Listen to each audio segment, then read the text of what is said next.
3:30కి దిగాల్సిన train 2:30కి దిగిపోయాను. వెంటనే బయటకొచ్చేసి bus ఎక్కేసి కొండ మీదకి వచ్చేసాను. వచ్చి రాగానే మాధవనగర్‌లోకి వెళ్ళిపోయి లగేజ్ పెట్టుకొని ఫ్రెష్ అయిపోయి వెంటనే 6:00 కల్లా నేను దర్శనం లైన్‌లోకి వెళ్ళిపోయాననమాట. అక్కడ దర్శనం టైమింగ్స్ చూపిస్తుంది. ఎట్లా ఇన్ని అవర్స్ పడుద్ది 36 అవర్స్, 24 అవర్స్ అనేది. సర్లే అట్లీస్ట్ నైట్ కన్నా వెళ్ళిపోతాను కదా! ఎర్లీ మార్నింగ్ వచ్చేసాను కదా! మెయిన్ ఏంటంటే మేబీ అక్కడ నేను వెళ్ళిన టైం బాగలేదా, మేనేజ్మెంట్ బాగలేదో తెలీదు. అసలు క్యూ లైన్స్ మొత్తం సరిగా నీట్‌గా లేవు. ఎక్కడికక్కడ గలీజ్‌గా ఉంది.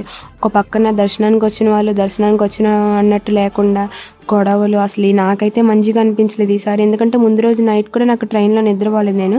నాకైతే దర్శనానికి ఈజీగా 20 అవర్స్ పట్టేసింది. నెక్స్ట్ డే ఎర్లీ మార్నింగ్ 3:00కి నాకు దర్శనం అయింది.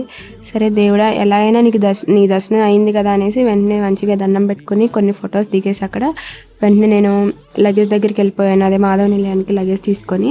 నెక్స్ట్ వచ్చేటప్పుడు ఏమైందంటే ట్రైన్ బుక్ అవ్వలేదు. అసలు నా టైమే బాగలేదు. నేను బ్యాడ్ టైంలో నేనెళ్ళానో అర్థం కాలేదు నాకు. ట్రైన్ కూడా బుక్ కాలేదు. అంటే నేను తత్కాల్ చేసుకుంటాననమాట. సో, అది కూడా బుక్ కాలేదు. బస్సులో వచ్చాను. అసలు ఈ జర్నీ అంటే మర్చిపోలేననమాట ఇంకా. అంత హారబుల్‌గా జరిగింది. అంతే ఈ వీడియో. ఓకే. బాయ్.